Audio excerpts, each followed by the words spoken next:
16 April 2026 பாஸ்கா காலம் 2ஆம் வார வியாழன். நற்செய்தி வாசகம். யோவான் எழுதிய தூய நற்செய்தியிலிருந்து வாசகம். ஆண்டவரை மாட்சி உமக்கு.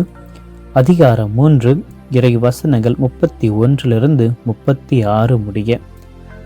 அக்காலத்தில் இயேசு நிக்கதேமிடம் கூறியது: மேலிருந்து வருபவர் அனைவரையும் விட மேலானவர்.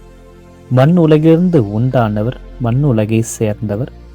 மண்ணுலகை சார்ந்தவை பற்றியே அவர் பேசுகிறார். விண்ணுலகிலிருந்து வருபவர் அனைவருக்கும் மேலானவர்.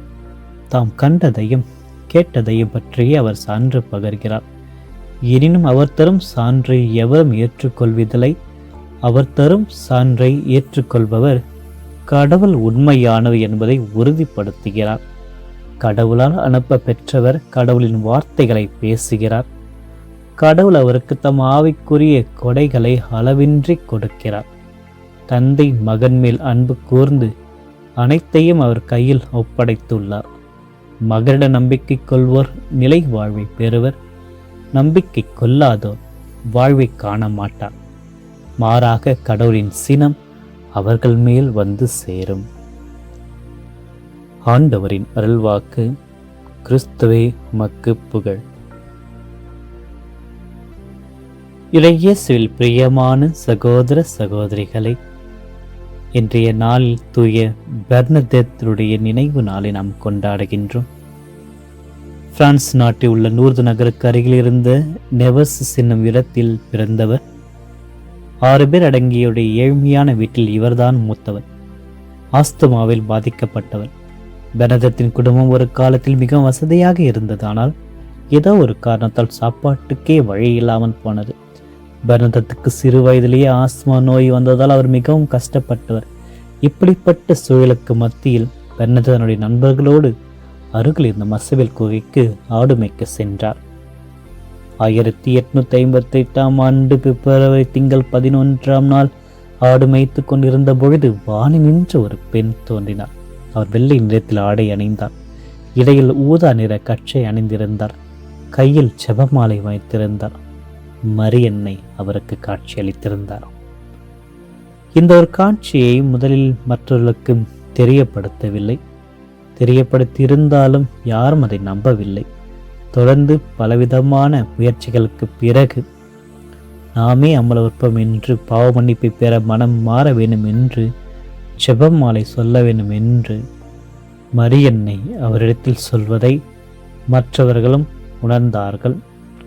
அவர்கள் உணர்ந்து இன்றளவும் தூய பெர்னதெத் வழியாக மரியன்னை தன்னுடைய பிரசனத்தை இந்த உலகிற்கு அளித்தார். இவரும் அதன் மூலமாக பலவிதமான சோதனைக்கு பின்பு ஆண்டவரோடு இணைந்து புனித பட்டத்தை பெற்றார். இவருடைய நாளில் நாம் தாட்சி குணத்தை பெற்று நம்முடைய மன்றாட்டுகள் ஒவ்வொன்றையும் இறைவனிடத்தில் தூய பெர்னதெத் வழியாக சமர்ப்பிப்போம். இறைவன் நம்மை ஆசீர்வதிப்பாராக. மேலுமாக இன்றைய நற்செய்தி வாசகத்தை நாம் பார்க்கின்ற பொழுது மேலிருந்து வந்தவர்கள் தாழ்மையையும் சேவையும் புரிகின்ற நபராக இருப்பார்கள். ஆக இது மேலிருந்து வருவது என்பது ஒரு உயர்ந்த நிலையை மற்றும் குறிப்பதல்ல. அது ஒரு வாழ்க்கையினுடைய தரத்தை குறிக்கிறது. வாழ்க்கையினுடைய மனப்பான்மையை குறிக்கிறது. அந்த மேலிருந்து வருவருடைய செயல்களை பற்றி குறிக்கிறது. இந்த உலகத்தில் நாம் மேலானவர்கள் உயர்ந்தவர்கள் என்று சொன்னாலே யார்கிட்டெல்லாம் பணம் இருக்குதோ, அதிகாரம் இருக்குதோ, பதவி இருக்குதோ, புகழ் இருக்குதோ, இவர்களை வைத்துதான் நம்முடைய இந்த உயர்ந்த நிலையை நாம் மதிப்பிடுகின்றோம். ஆனால் அந்த உயர்ந்த நபர்கள் மத்தியில் பலவிதமான மனித நேயத்திற்கு எதிரான செயல்களை அவர்கள் புரிகின்றார்கள். ஆனால் அது மேலிருந்து வந்தவர்களுக்கு சொல்கின்ற ஒரு மனப்பான்மை அல்ல. ஆனால் இயேசு கூறுகின்ற மேலிருந்து வருபவர்கள் பணியை அல்ல, பணி புரியவே வருகின்ற ஒரு தாட்சி குணத்தை கொண்டவர்கள். அன்பு, சேவை, தியாகம் போன்ற பலவிதமான அடையாளத்தால் வாழ்க்கையை அலங்கரிப்பவர்கள்தான் மேலிருந்து வந்தவர்கள். உண்மையான உயர்வுதான் தாழ்ச்சியையும் சேவையையும் குறிக்கிறது. இயேசு தன்னுடைய தந்தையினுடைய முழுமையான வெளிப்பாடாக இருந்தாலும் தாழ்ச்சியுடன் தந்தையினுடைய திட்டத்தை நிறைவேற்றி நம்மையும் அந்த திட்டத்திற்கு உட்படுத்துகின்றார். யோவான் நற்செய்தியாளர் தாம் கண்டதையும் கேட்டதையும் சான்றாக சொல்கின்றார். கடவுளுடைய வார்த்தையை அவர் பேசுகின்றார். தந்தை அவரிடத்தில் ஒப்படைத்த அனைத்து இறைப்பணியையும் ஏற்று அதை செய்தார். இயேசு தந்தையை ஏற்றுக்கொண்டார். தந்தையை ஏற்றுக்கொள்வது என்பது தந்தையினுடைய திருவுளத்தை ஏற்று நிறைவேற்றுவது. அதே போன்றுதான் நாம் இன்று இயேசுவை ஏற்றுக்கொள்ள வேண்டும். இயேசுவை ஏற்றுக்கொள்கின்ற பொழுது நம் தந்தையை ஏற்றுக்கொள்கின்றோம்.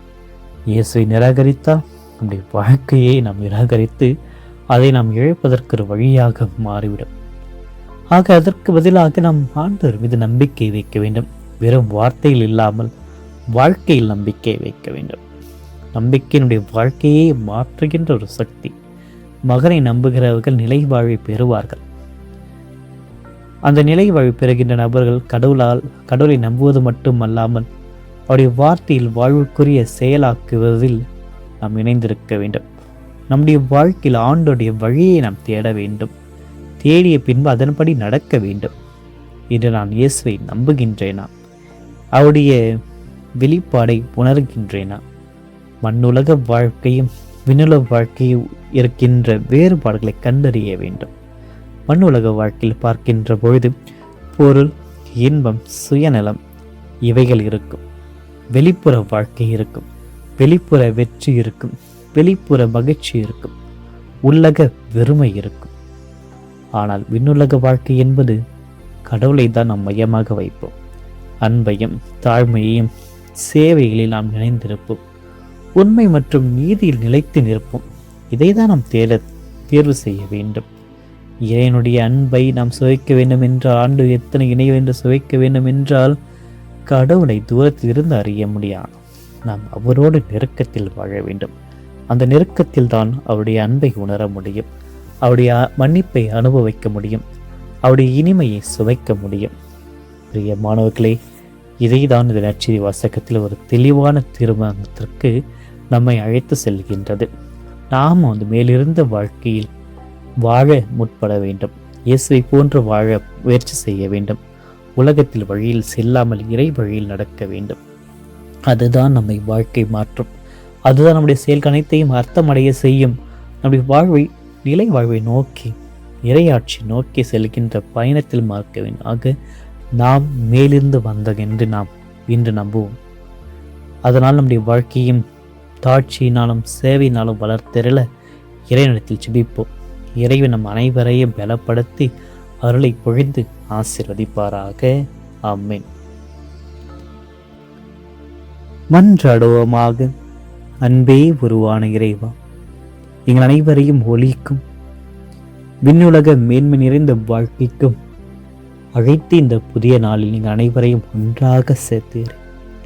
இந்த புதிய நாளிற்காக உமது புதிய கிருபைக்காக மக்கள் நன்றி கூறி, கடந்த இரவில் எங்களோடு பயணித்து ஒரு பாதுகாப்பான ஒரு இரவை உமது வானத்துதல்களை எங்களுக்கு அளித்தீரே. அதற்காக மக்கள் நன்றி கூறி, தொடங்கியிருக்கின்ற ஒரு நாளில் நாங்களுடைய தொடர்ந்து அதே பாதுகாப்பு நிலையில் வாழ்ந்திட எங்களுக்கு உதவியாக வாரும். ஆண்டோரை மேலிருந்து வந்த ஏறுமுகன் இயேசுவை போன்று இன்று நாங்கள் வாழ்ந்திட முயற்சியோடு இருக்கின்றோம். எங்களை தாழ்மையிலும் சேவை செய்வதிலும் நாங்கள் வாழ்ந்திட ஒரு புதிய இதயத்தை எங்களுக்கு தாரும். கற்றுக் கொடுத்த வார்த்தைகளை கேட்க மட்டுமல்லாமல் அதை எங்கள் வாழ்க்கையில் செயலாக்குகின்ற ஒரு அருளை எங்களுக்கு தாரும்.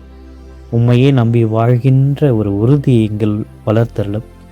மண்ணுலக ஆசைகளை விட விண்ணுலக நன்மைகளை நாடுகின்ற ஒரு நல்ல மனதை எங்களுக்கு தாரும். ஆண்டவரே, தூய பெர்னதத்தை போன்று நாங்கள் எளிமையிலும் கீழ்ப்படிதலிலும் வாழ்ந்திட உம்முடைய சித்தத்தை கேட்டு ஏற்றுக்கொள்கின்ற ஒரு பணிவை எங்களுக்கு அளித்திட தூய ஆவியினால் எங்களை நிரப்பி ஆசீர்வதித்தலும்.